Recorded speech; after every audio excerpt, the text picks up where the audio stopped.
Sebentar lagi kita mau masuk bulan apa? Bulan Rajab. Rajab teh bulan Gusti. Namun dianjurkan di bulan Rajab itu Bapak istighfar Gusti. Istighfar Gusti. Allah minta pengampunan Gusti. Jadi namun pulang di bulan Rajab sering-sering maca istighfar. Seperti dia dikasih aman ala Habib Hadar Rabbik firli warhamni wa tub alayya. Itu adalah macam istighfar doa di bulan Rajab.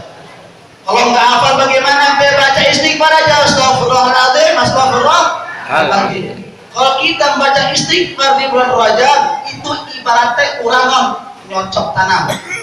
Cocok tanaman. Dengan apa kita mencocok tanaman? Dengan istighfar dibersihkan. Dibersihkan itu tanah dikasih pucuk dengan istighfar.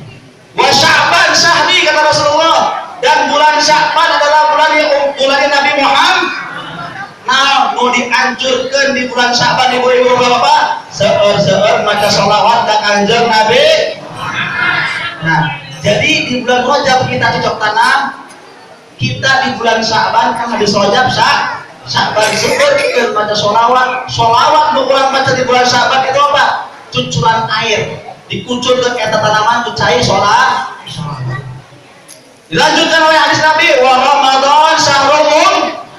Ramadan adalah bulannya umat Nabi Muhammad.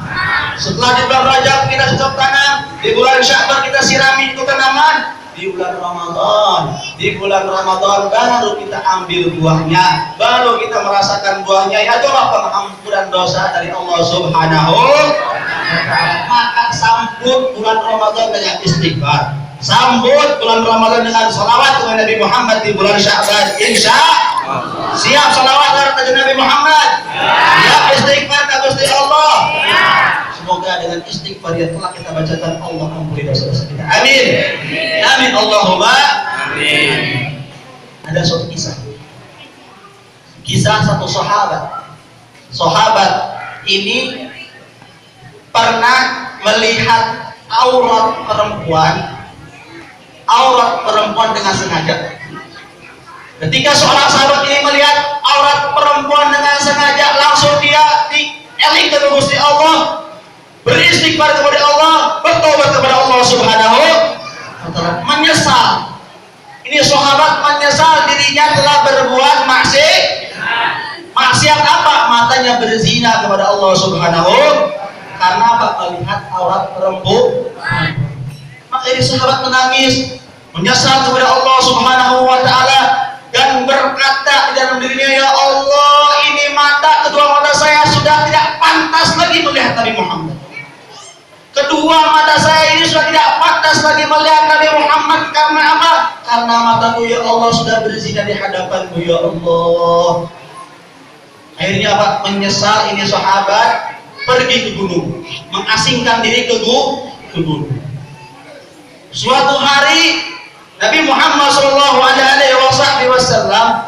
selesai sholat berjamaah, bertanya kepada Sayyidina Abu Bakar As-Siddiq, ya Abu Bakar As-Siddiq, sahabat fulan bin fulan kemana? Kok nggak pernah hadir sholat berjamaah ke Nabi Muhammad? Maka Sayyidina Abu Bakar As-Siddiq pun datang ke rumahnya. Dilihat barangkali sakit di sahabat, dilihat di rumahnya tidak ada di rumahnya.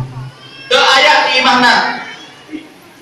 Maka keluarganya bilang, wahai Sayyidina Abu Bakar, sahabatmu fulan bin fulan lagi di atas gunung mengasingkan diri. Maka Sayyidina Abu Bakar menghampirinya sahabat di gunung. Ternyata benar ini sahabat lagi nangis di atas gunung, mengasingkan diri. Tanya oleh Sayyidina Abu Bakar, wahai sahabat, Rasulullah Shallallahu Alaihi Wasallam memanggilmu. Wahai sahabat, Rasulullah Shallallahu Alaihi Wasallam memanggilmu. Maka sahabat ini bilang, wahai Abu Bakar, mata orang kestek pantes deui ningali wajah kanjeng Nabi Muhammad.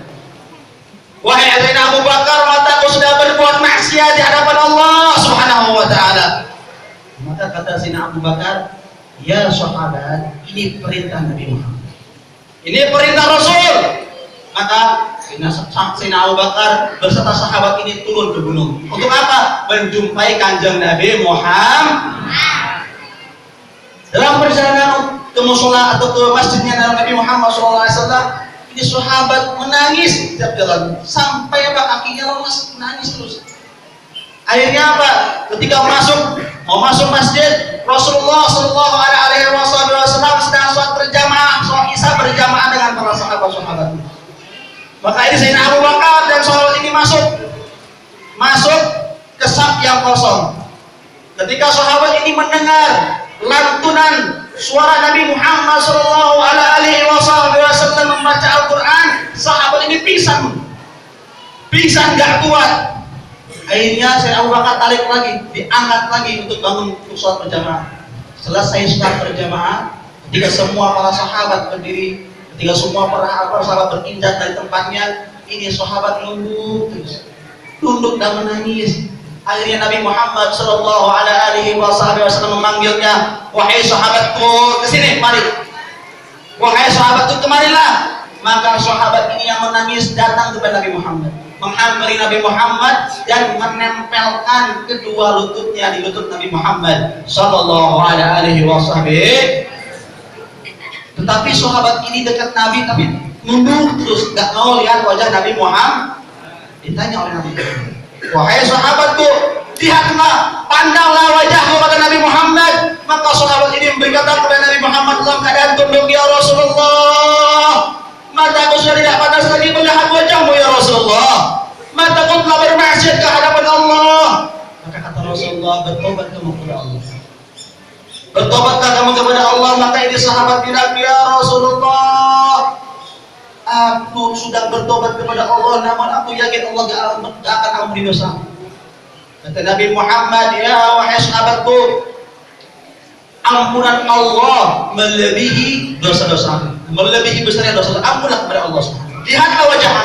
Lihatlah wajahmu kata Nabi Muhammad, dipaksa untuk melihat wajah kanjeng Nabi Muhammad. Maka sedikit demi sedikit ini sahabat mengangkatkan kepalanya untuk melihat wajah Nabi Muhammad. Ketika mata sahabat ini melihat wajah Nabi Muhammad dan Nabi Muhammad pun melihat wajah sahabat tersebut, tak lama sahabat ini menjerit, menangis dan meninggal di pangkuan Nabi Muhammad Sallallahu Alaihi Wasallam. Para sahabat yang melihat kejadian tersebut menangis dan iri, ya Rabb, aku yang ikut jihad kepada Nabi, tidak mungkin aku bakal meninggal di pangkuan Nabi. Tapi ini sahabat meninggal di pangkuan Nabi Muhammad Sallallahu Alaihi Wasallam. Bukan hanya meninggal di pangkuan Nabi Muhammad, air mata Nabi Muhammad Sallallahu Alaihi Wasallam pun jatuh ke bibirnya. Kemuliaan bagi sahabat tersebut. Karena apa? Karena cinta kepada Nabi Muhammad, karena ingin taubat kepada Allah Subhanahu wa taala, karena merasa dirinya hina di sisi Allah karena telah berbuat maksiat kepada Allah Subhanahu. Tapi Allah muliakan karena apa? Karena takutnya kepada Allah. Allah muliakan ini orang karena ingin rasa taubat kepada Allah Subhanahu wa taala. Naku maha urang ayeuna. Ibu-ibu pernah mimpi kanjeng Nabi? Pernah tante? Pak, pernah mimpi